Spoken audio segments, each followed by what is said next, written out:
What's up, everybody? Happy Friday. Hope all you're having a great day so far. Getting into this episode of GH. Wow. First of all, Brad still disgusts me like no other. Julian is pissing me off like no other.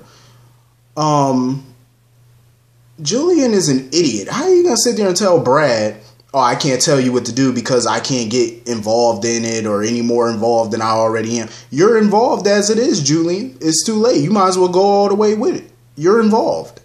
You can't punk out now and back out. You've been advising this boy ever since that dumb plan. So you might as well continue to advise the little idiot. Brad is so stupid. He had the thought that he was going to go talk to Shiloh and see if Shiloh could be understanding. Are you an idiot? Shiloh's not going to be understanding. He's going to take the kid from you, dum-dum. Brad is ugh. The more the storyline goes on, the more dumb it gets. I'm like, please end this. Stop the bleeding. Please, just stop the bleeding.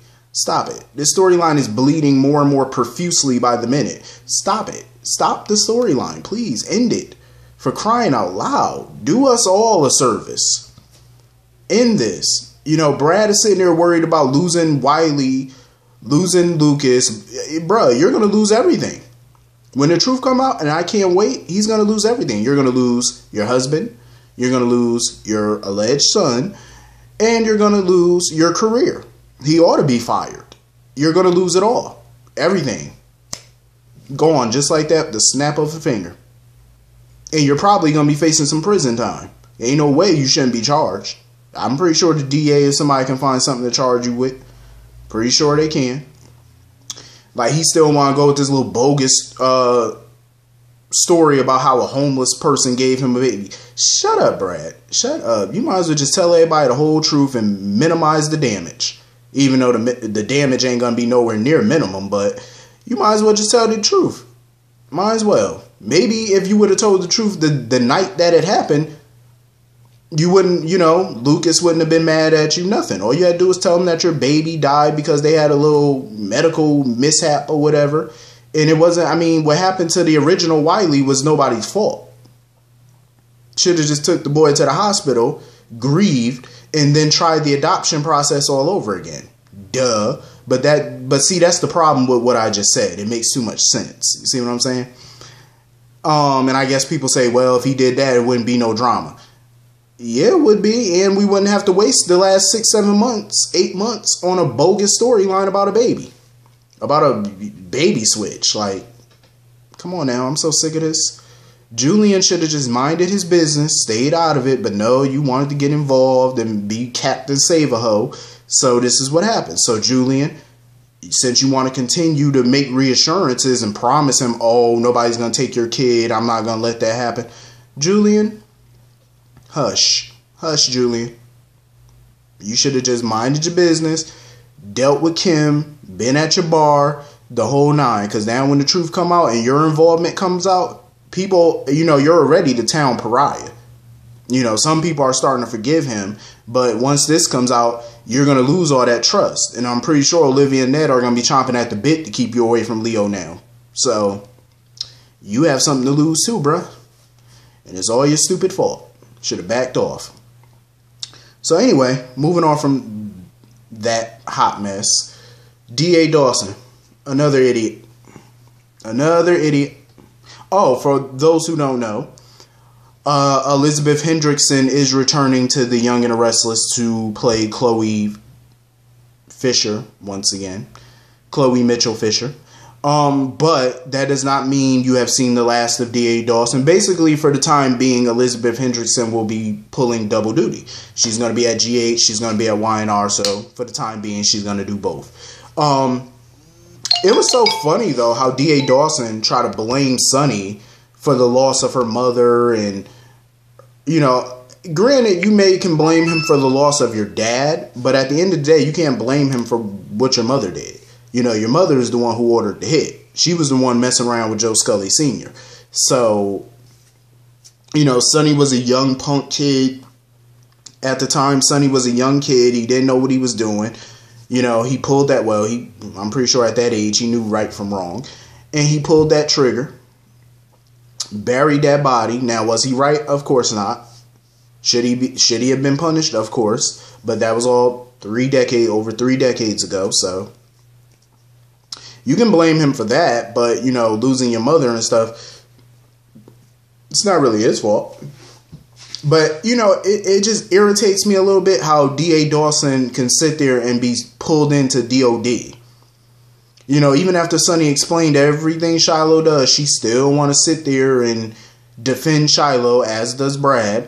2 idiots sitting in a pear tree, I guess. They don't want to, you know, listen to reason and sanity. D.A. Dawson, you know, that character is a lost cause to me. Anyway, speaking of lost causes, Sam. I have no sympathy for Sam. She wants to sit in that hospital room and cry and stuff like that. I have no sympathy for her. You want to know why? It was painful for me to watch those scenes with her and Shiloh. It's been painful for me to watch this plan of hers play out, because she basically was damn near, well, a victim of sexual assault, if you want to count the whole Franco situation years ago. So why would you put yourself in a situation, especially after that whole Me Too situation last year with Kiki and Dr. Bench? And now you want to put yourself in a position to be sexually assaulted on purpose? Was it all worth it just to get this guy? Mind you, you really still have no evidence. Not really. I mean, she could sit there and tell people that he tried to sexually assault her, but he actually didn't. He tried. And, you know, they still don't have too much proof. That's why I said Sonny or Jason should have took that cut from the DOD house and had it tested. It ain't too late to go back and take it. Should have took it, you know, put it in a little Ziploc baggie, a little sandwich baggie, and sent it off to the lab. Hopefully Brad wouldn't have been working that day. Or you could have sent it off the brick, had it tested, and showed the results. Period. Some type of physical evidence. But I can't say that I feel bad for Sam, because this whole plan was stupid from the get-go. Why would you set yourself up to be sexually assaulted? Is it worth it that much to get rid of him? I mean, come on, your boyfriend, ex-husband / baby daddy is a hitman for the mob. Your ex-fling is the mob boss. Y'all couldn't come up with a plausible reason to get rid of this guy?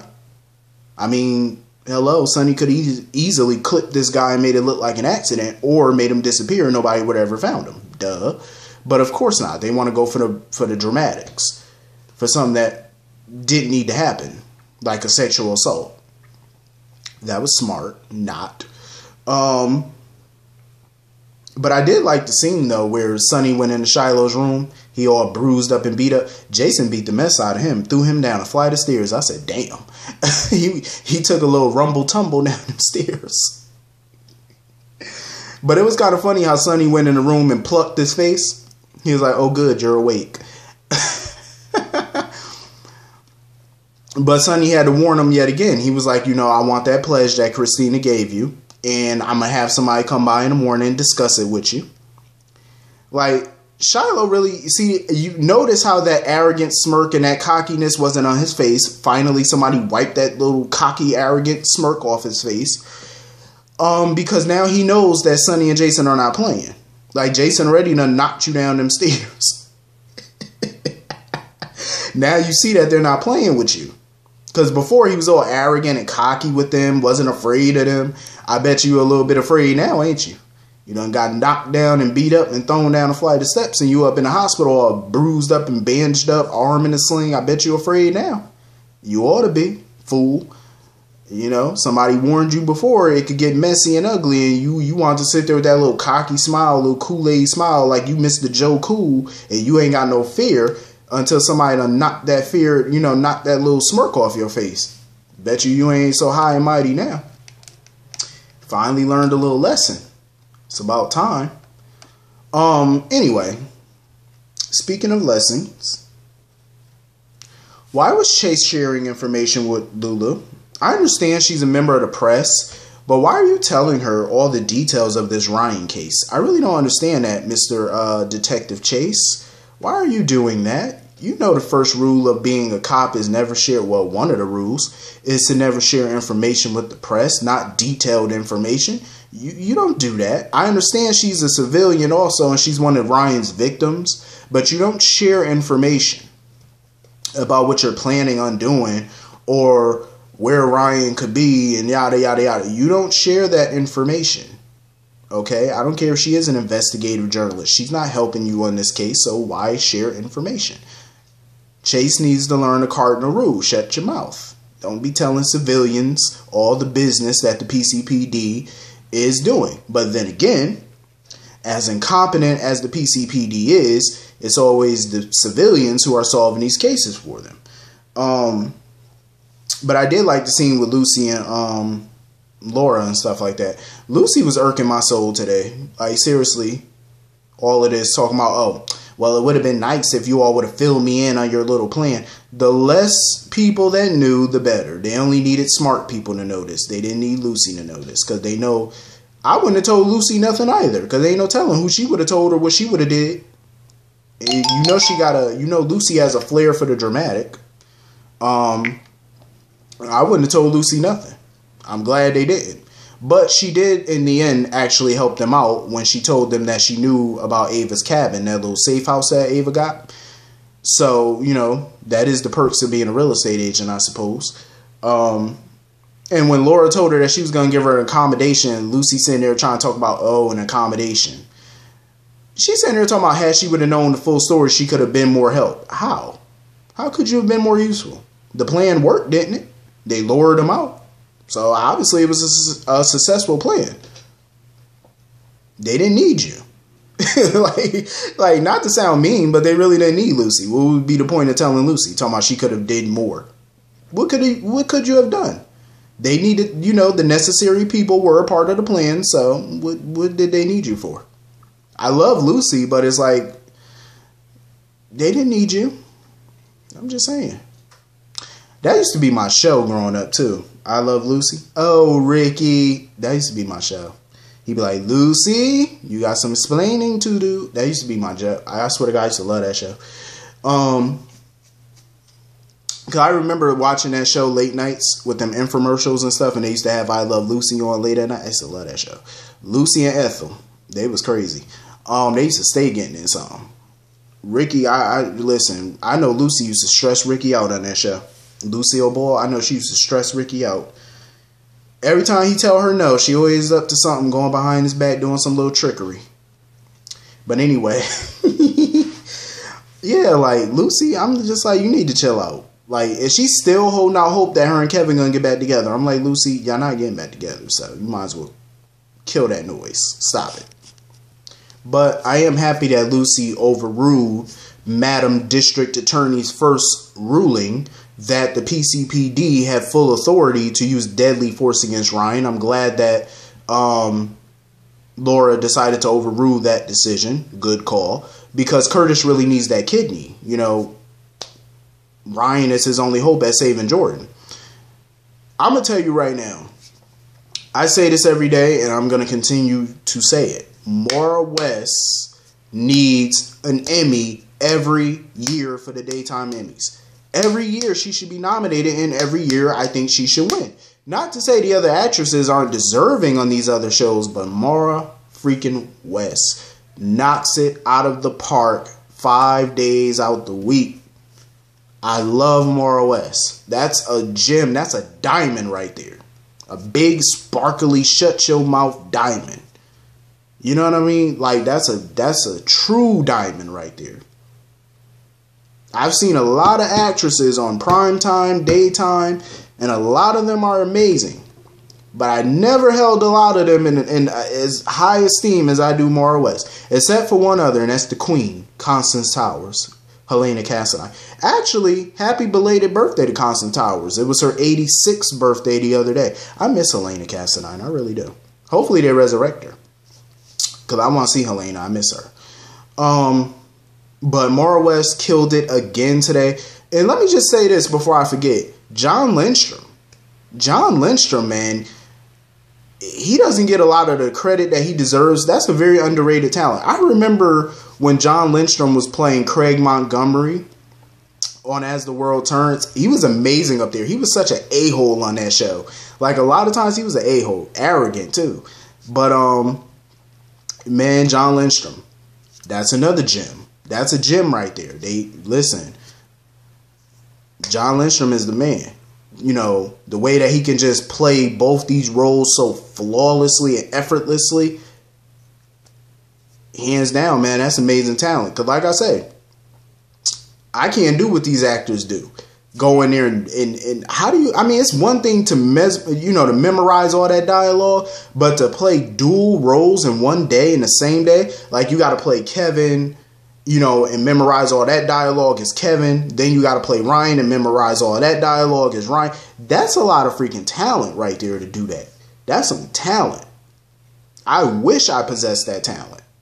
I probably do, but maybe. I don't know if I practice, but that's some freaking talent right there. And they just killed these scenes. They blew me away. Like, you could just see the rage in Ava's eyes. The way she just kept firing off those warning shots. I'm like, I was loving that, but I'm thinking to myself, Ava, if you want to kill him, I mean, you might want to stop all that shooting and firing warning shots because you might want to save a bullet. She was just boom, boom, boom, boom, hitting the wall and stuff. And first of all, why would you want to damage such a beautiful home? I'm like, that's a beautiful cabin. What is you doing? Bullet holes all in the nice walls and stuff. I said, Ava, they're going to keep your security deposit because of that, right? You might want to chillax, even though she can afford it. But I'm like, chill out. But the rage in her eyes, she really wanted him to suffer, And that's what I figured. I knew she wasn't just going to shoot him, bang, bang, and that's it. She wanted him to suffer, bleed out, writhe in pain. That's what she wanted him to do. But I'm actually happy Curtis got there when he did because he had to try and stop her from doing that, Even though it was hard for Ava to put that gun down. And first of all, when Chase and them came in there and they were arresting Ryan, I'm like, okay, so how y'all gonna handcuff him? He only got one hand, so are you gonna put the prosthetic hand on him and cuff him that way, or like you only can cuff one hand? You know what I mean? Like you only can put the bracelet on one hand, so one of y'all gonna have to sit in the back seat with him. It was so funny though, because when Curtis came in there, he took the gun away from Ava. It was so funny how Ryan tried to reach for that knife. I'm like, bro, you ain't getting to that knife fast enough. I told you, a bullet is faster than you getting to that knife. You're not getting to it. So you might want to get your hand off that blade. And he was so arrogant, though, the smirk on his face. I was like, he is crazy. But I think that if, they were to make a deal with Ryan about his kidney, the only deal that they could be able to make was take the death penalty off the table. Because he's going to spend life in prison for all the murders. But what's so funny was, Chase listed the crimes that he was being arrested for, but one of the crimes that was missing was the attempted murder of Lulu Falconeri. Why wasn't that mentioned? He should be going down for that. Another charge is faking his death, but I think the Canadian authorities can only charge him with that. And he is going to be facing the murder in Canada too, that charge, but that's for the Canadian authorities to deal with too. Plus the attempted murder of Laura and Curtis. That all happened in Canada, so that's another host of charges in Canada that he's going to have to face at some point. But that was a hot mess. He was sitting there smirking and stuff and then detailing how he killed Kiki and her last moments. I was like, he is such, I was like, wow. Ryan is sick, and I like it. As crazy as it sounds, because he's so entertaining at it. Like, he's good at being bad, and I like it. But when he told Ava, I knew you couldn't kill me, or I knew you couldn't shoot me because you love me, that set her off even more. She took that knife and said, bow, right in his back. I said, Ava, you better claim insanity. I'm just saying, like, because you can't claim self-defense because technically the cops had him cuffed. So you can't claim self-defense, but you can claim temporary insanity. You can claim that, and I think that's enough for a judge to get you, let you off. Hopefully, but I'm not mad at her for stabbing him. Hopefully, they could put that kidney on ice for Jordan. Hopefully. Because somebody need to save that kidney. But anyway, this was a pretty good episode, though. I enjoyed it. Hit the comment section. Let me know what y'all thought about this episode. I will see y'all all not tomorrow. I keep forgetting it's Friday. I'll see you all Tuesday, because Monday is a repeat episode, I think, of the anniversary show that they filmed. So and Memorial Day. So I'll see you all Tuesday. Hope you all have a great 3-day weekend. See you all later. Happy Friday. See you later. Peace.